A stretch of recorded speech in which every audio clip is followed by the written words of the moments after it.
Welcome back to Good Morning Malibu. Thank you for joining us this morning. Today we have Meredith here with us with all the latest news. Meredith, fill us in.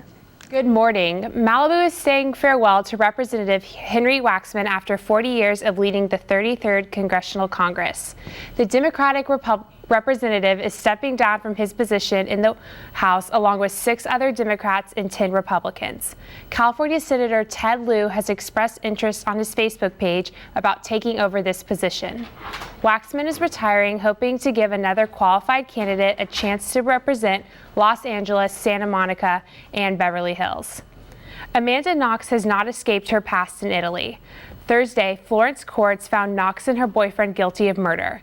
The retrial surprised Knox. Knox and her boyfriend, Raphael Sollicito, were convicted of murder in Italy in 2009. The victim was Knox's roommate, Meredith, a British student. After spending 4 years in Italian prison, Knox has now returned to the U.S. and attends University of Washington. Knox is currently waiting for the, quote, wrongful persecution to end. Governor Brown has declared 17 California communities to be an emergency drought, according to weather.com. California officials claim that if the 17 rural communities do not receive an applicable amount of rain within the next 60 to 100 days, the areas will be completely dry. 2013 was the driest year in record for the state of California. Although there will be clouds in the sky today, the chance of rain is not likely. Today will be mostly cloudy with only a 20% chance of rain. The high is 64 and the low is hitting close to 39 tonight.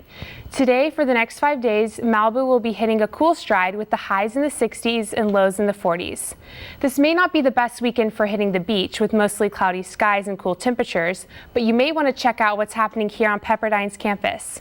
Ginny, what sport events are going on this weekend for students to attend? Well, I mean, of course we have the Super Bowl.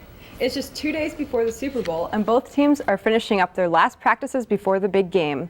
The Seahawks have no injuries to deal with, so their entire active roster and practice squad have been practicing. Marshawn Lynch did sit out on Wednesday, but Wednesdays are his usual rest days. Although most teams begin their Super Bowl practices a few days before the game, the Broncos have been practicing the last 2 weeks. Peyton Manning acknowledged that it's possible to over-prepare, but Denver thought the extra practices would give them an advantage. You can catch the big game this Sunday at 3:30 on Fox. The results of the 2014 WCC preseason baseball coaches poll was announced on Wednesday. Pepperdine was selected to finish in second place for the second year in a row. Although the Waves received 1 first-place vote, the top spot went to the University of San Diego. San Francisco received 2 first-place votes to round out the top 3. The season begins for the Waves on February 14th here at Pepperdine, where they'll take on St. John's. There's a lot of action this weekend for Pepperdine teams. Tonight at 7, the 3rd-ranked men's volleyball team will face 4th-ranked BYU at Firestone Fieldhouse. Tomorrow morning, women's swim and dive will participate in the PCSC time trials. Women's tennis will travel to UC Irvine to take on the Anteaters at noon, and later on, men's basketball will head to LMU while the women host LMU here at Pepperdine. That's it for sports news, but we've got entertainment news coming up, including the latest on Justin Bieber, so don't go away.